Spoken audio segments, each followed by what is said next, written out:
Karst adalah bentang alam yang terbentuk dari pelarutan batuan karbonat seperti batu gamping dan dolomit.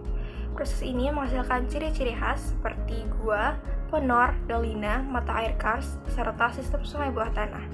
Lingkungan karst memiliki keunikan geologi, hidrologi, dan ekologi yang menjadi penting untuk dipelajari dan dilestarikan. Menurut Waltham dan Fuchs tahun 2003, karst di daerah tropis dapat diklasifikasikan menjadi 5 tingkat perkembangan berdasarkan morfologi dan proses geomorfiknya.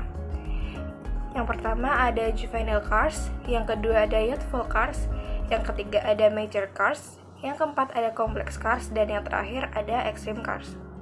Pada dokumenter ini, fokus akan diarahkan pada mature karst atau karst dewasa. Karst mature adalah tahap menengah dalam perkembangan bentang alam karst. Pada fase ini, proses pelarutan batuan gamping telah berlangsung lebih jauh dibanding karst muda, menghasilkan bentuk lahan yang lebih beragam, kompleks, dan menakjubkan. Salah satu contoh mature karst tropis adalah Pegunungan Sewu.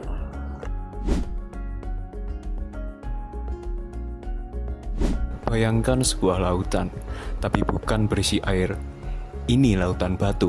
Inilah Pegunungan Sewu. Karst Pegunungan Sewu memiliki luas sekitar 1.730 km persegi dengan jumlah sekitar 40.000 bukit kerucut. Kawasan ini merupakan aset bertaraf internasional karena proses karstifikasi yang spektakuler membentuk gua bawah tanah, lembah purba, dan keanekaragaman hayati. Pada tahun 2015, Pegunungan Sewu diresmikan sebagai UNESCO Global Geopark, menjadikannya Taman Bumi Dunia pertama di Indonesia. Kata mature karst berarti sistem ini sudah lama bekerja. Air hujan meresap, melarutkan kapur, membentuk gua, dolin, dan bentuk-bentuk kompleks lainnya sampai landscape-nya matang. Di Pegunungan Sewu, batu kapur utama terbentuk pada masa Miosen, dan hasilnya terlihat jelas di permukaan dan di bawahnya. Para peneliti membedakan setidaknya 3 tipe morfologi di Pegunungan Sewu, dari bukit kerucut hingga labirin dolin, dan setiap tipe menyimpan cerita proses yang berbeda. Untuk memahami mengapa bentuk-bentuk itu muncul, kita harus melihat lebih dalam kesusunan batuan Miosen dan lapisan-lapisan yang membentuknya. Dan untuk memahami bagaimana air mengukirnya, kita butuh studi hidrologi, bagaimana hujan berubah jadi sungai bawah tanah yang membentuk gua-gua raksasa. Nah, tetapi bagaimana ilmuwan mengklasifikasikan karst Sewu? Mengapa gunung-gunung kecil itu terbentuk seperti kerucut? Apa lapisan batuan yang berperan dan bagaimana airnya mengalir di bawah kaki kita? Ikuti bagian berikutnya, satu persatu kita bongkar ceritanya.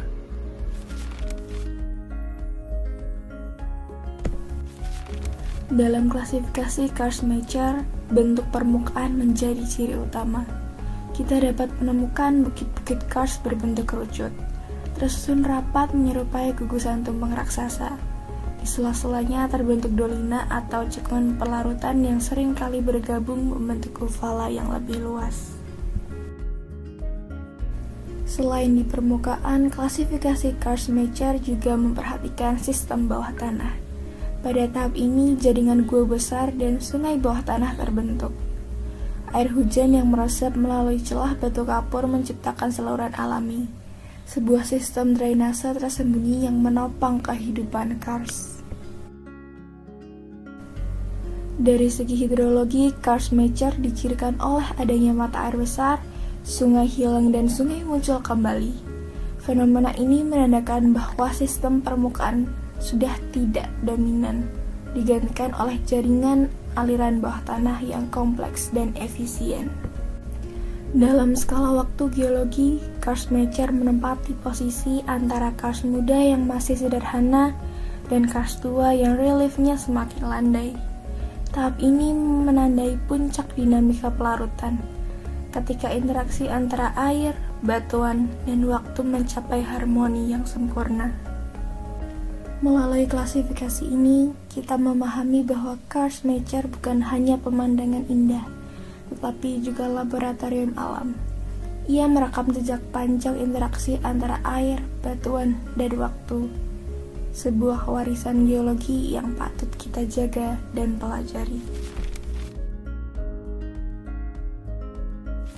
Nah, tahukah kamu kalau morfologi kars itu tidak terbentuk begitu saja? Banyak faktor yang memengaruhi morfologi kars itu terbentuk dan berkembang. Yang pertama itu ada faktor fisik. Nah, ini mencakup ketebalan dan jenis batu gamping, tingkat porositas dan tingkat permeabilitas, serta struktur geologis seperti rekahan atau sesar. Semakin tebal dan murni batu gampingnya, serta semakin banyak rekahannya, maka air lebih mudah masuk dan proses pelarutan berjalan lebih cepat. Nah, yang kedua itu ada faktor kimia. Kondisi kimia batuan dan air pelarut sangat menentukan bagaimana kars itu terbentuk. Air yang mengandung banyak karbon dioksida akan bersifat lebih asam, sehingga mampu melarutkan kalsium karbonat dalam batu gamping dengan lebih efektif. Lalu ada faktor biologis. Nah, untuk faktor biologis ini sendiri, contohnya ada akar tumbuhan dan mikroorganisme yang hidup di tanah yang menghasilkan gas CO2. Ini bisa meningkatkan keasaman air di tanah dan membantu proses pelarutan batuan. Dan yang terakhir itu ada faktor iklim dan lingkungan. Nah, di daerah dengan curah hujan tinggi, proses pelarutan ini berlangsung lebih cepat karena banyak air yang meresap ke batuan. Sebaliknya, di daerah yang kering, proses ini berjalan lebih lambat sehingga bentuk karsnya tidak sekompleks dan selembab di daerah dengan curah hujan tinggi. Nah, morfologi kars yang kita lihat hari ini adalah hasil dari keseimbangan antara unsur-unsur geologi seperti batuan dan struktur, kimia air, aliran air atau hidrologi, aktivitas biologis, dan kondisi iklim selama waktu yang sangat panjang. Setiap daerah kars akan memiliki karakteristik unik tergantung bagaimana kombinasi faktor-faktor itu bekerja di situ. Dari waktu ke waktu, melalui stratigrafi kita bisa melihat bagaimana lingkungan geologi berkembang, mulai dari permukaan, rekahan, hingga sistem bawah tanah seperti gua dan aquifer. Kars yang sudah memasuki fase mature memiliki stratigrafi yang ditandai oleh perkembangan bentuk pelarutan yang kompleks, konektivitas rongga bawah tanah, serta variasi lapisan dari permukaan hingga batuan dasar. Pada bagian permukaan paling atas, terlihat adanya lapisan tanah penutup dengan fitur seperti dissolution doline atau dolina pelarutan, serta sinkhole amblesan akibat runtuhnya rongga di bawahnya. Beberapa sinkhole bersifat subsidence atau penurunan perlahan, sedangkan yang lainnya merupakan collapse sinkhole yang terbentuk karena runtuhan atap goa. Menuju ke bawah terdapat buried sinkhole atau buried cave, yaitu dolina atau goa yang tertimbun sedimen permukaan. Lapisan ini menunjukkan bahwa proses karstifikasi sudah lama dan diikuti pengendapan ulang dari material tanah atau batuan lepas. Di bawahnya terlihat jaringan goa yang saling terintegrasi, hasil dari pelarutan yang memanjang dan meluas di sepanjang rekahan batu gamping. Rekahan-rekahan ini berkembang menjadi rongga besar yang kemudian membentuk sistem goa bawah tanah yang berkesinambungan. Nah, di bawahnya lagi itu ada fissured rock head atau fissured floor, yaitu batuan dasar yang sudah banyak terfraktur akibat proses pelarutan jangka panjang. Rekahan-rekahan ini menjadi jalur utama aliran air bawah tanah. Pada sisi-sisi kars, terlihat bahwa pelarutan lebih intensif di bagian kars margin, yaitu zona tepi yang menjadi tempat terkonsentrasinya air permukaan sebelum masuk ke sistem bawah tanah. Dalam sistem kars, air menjadi aktor utama pembentuk lanskap.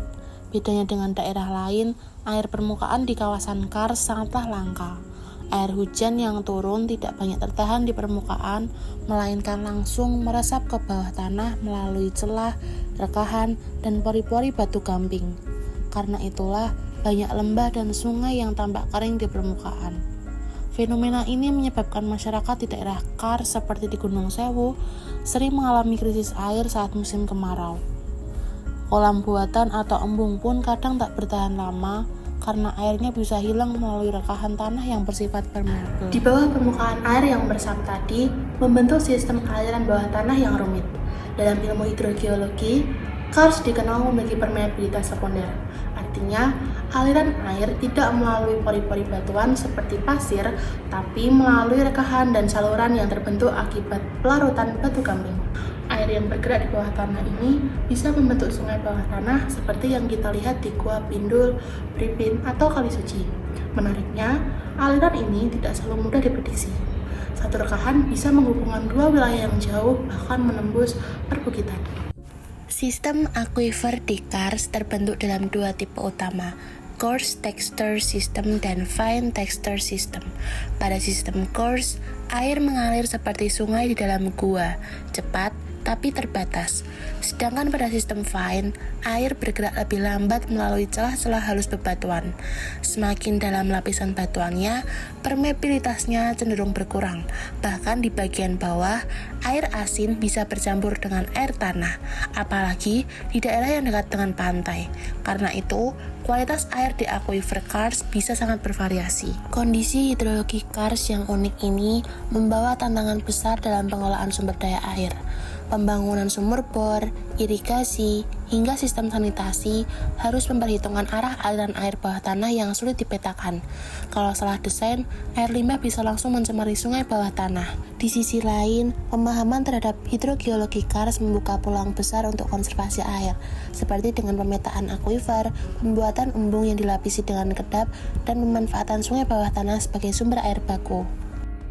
Hubungan korelasi antara kelima aspek tersebut, klasifikasi menentukan tingkat perkembangan sistem Kars, morfologi adalah hasil visual dari proses pelarutan sesuai tingkat klasifikasinya, stratigrafi menjadi dasar fisik yang mengontrol pola aliran dan pembentukan rongga, hidrologi mencerminkan dinamika air yang beradaptasi dengan struktur stratigrafi dan morfologi, hidrogeologi merupakan hasil akhir dari interaksi keempat aspek tersebut membentuk sistem aquifer Kars yang kompleks. Keseluruhan hubungan ini menjadikan Kars Major sebagai sistem geologi yang seimbang antara bentuk permukaan, struktur bawah tanah, dan pergerakan air.